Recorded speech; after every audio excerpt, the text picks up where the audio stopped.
Okay guys, welcome to Dave King's Triathlon Transition Training. This morning we're going to go all the way through the swim and the bike and the run.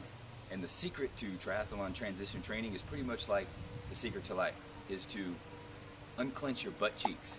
The more tense you are, the more tight, the more I notice that I start forgetting stuff. I start taking off my bottoms before I take off my tops. I start to put things on in wrong order. I forget that my shirt has to go on before my glasses. But remember this. Rarely ever, as human beings, do we rise to the occasion. We always default to our level of training. And if you talk to anybody in triathlon, rarely ever do people practice the transitions.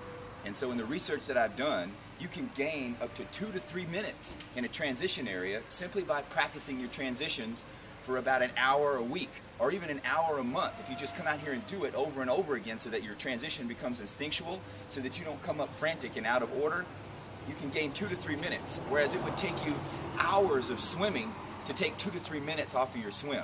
Are you picking up what I'm dropping? So, and oddly enough, guys, getting ready this morning and getting the nerves up, you feel like you have to go number 2 or 3 times. I don't know what that's about, but my coach says that's just natural. But anyway, so check this out in the transition area. Nice and clean. I had it messy before, but my coach said that I needed to have it nice and tight.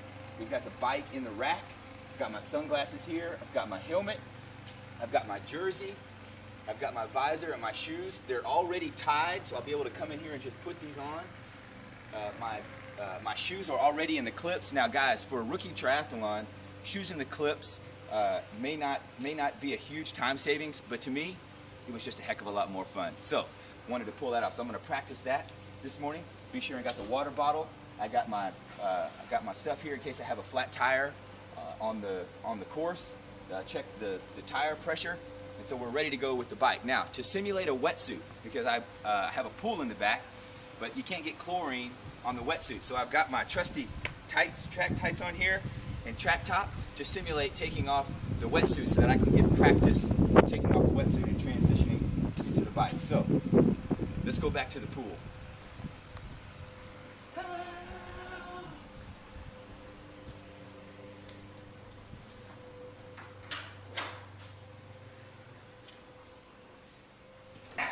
Gotta make sure that the dog Charlie stays in the house. He's a runner.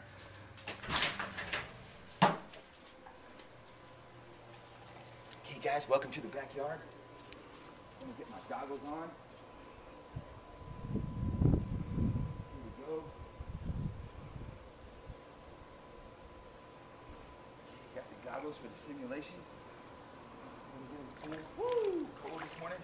Here you go. Got my heart rate monitor on. Ooh, almost fell off. Plug that. Make sure we've got that happening. Heart rate's 109. Feeling good this morning. I've already loosened up. I've done some foam rolling on the trigger point grid to help with my IT bands. I did some drills to make sure that my hips were nice and loose. And then I just had my blood flowing and did a lot of arm circles to make sure that my arms were nice and ready. So I want to also simulate the warm-up for the race. So on race day, everything is more instinctual other than me being frantic. Because remember, I want to unclench those butt cheeks. Woo! Whoa! Woo! Okay, 10 o'clock in the morning. A little chilly, but that's okay. I'll have a wetsuit on in the race. And get a little... Feeling good. Get a little used to the water here. So in the race, I would jump off the dock and swim around in the water. Get used to the water, move around in my wetsuit. So we're going to simulate these types of things. So, we're almost ready, guys.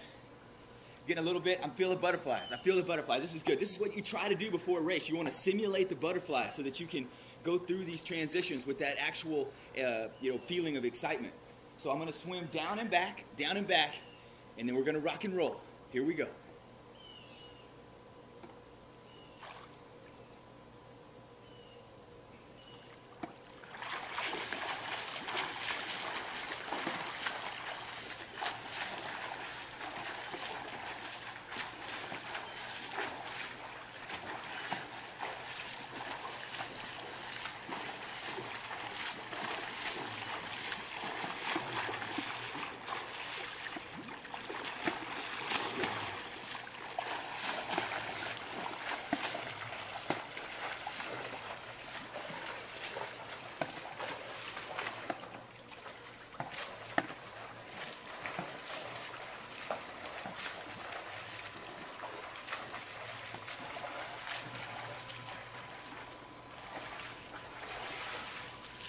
Nice and easy, relax. You're so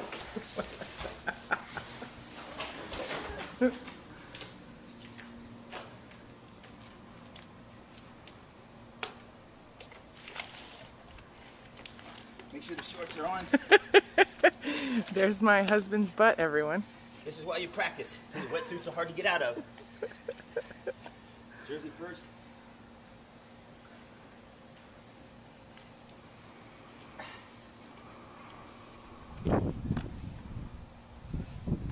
Nice, babe.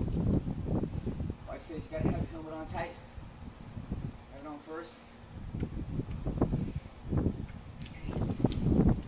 Everything here. Shoes on, I'm gonna run through the transition area.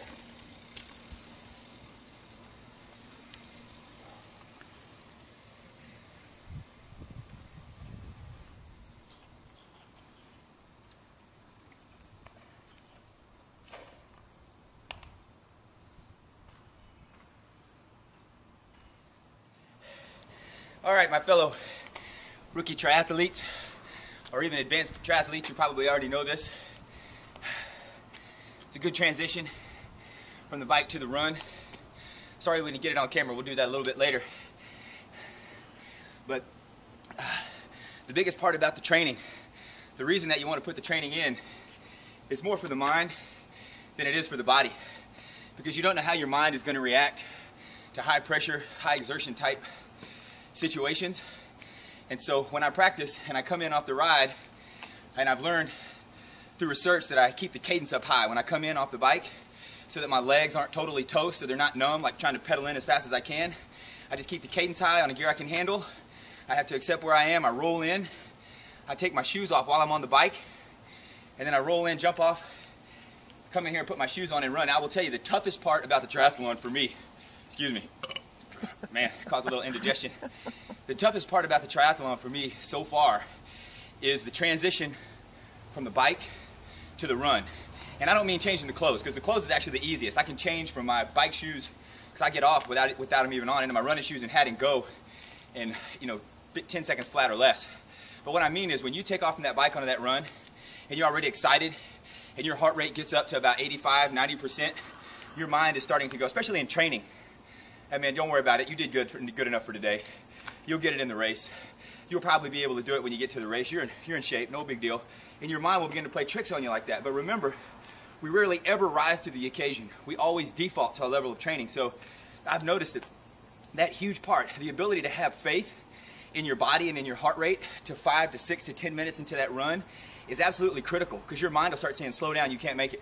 Slow down, you can't make it. Slow down, you'll never make it. But if you can just go at your regular pace, move your arms, your hips, and your feet, and keep your form and just breathe. Don't go into freight train breathing. Just nice breathing, as slow as you can.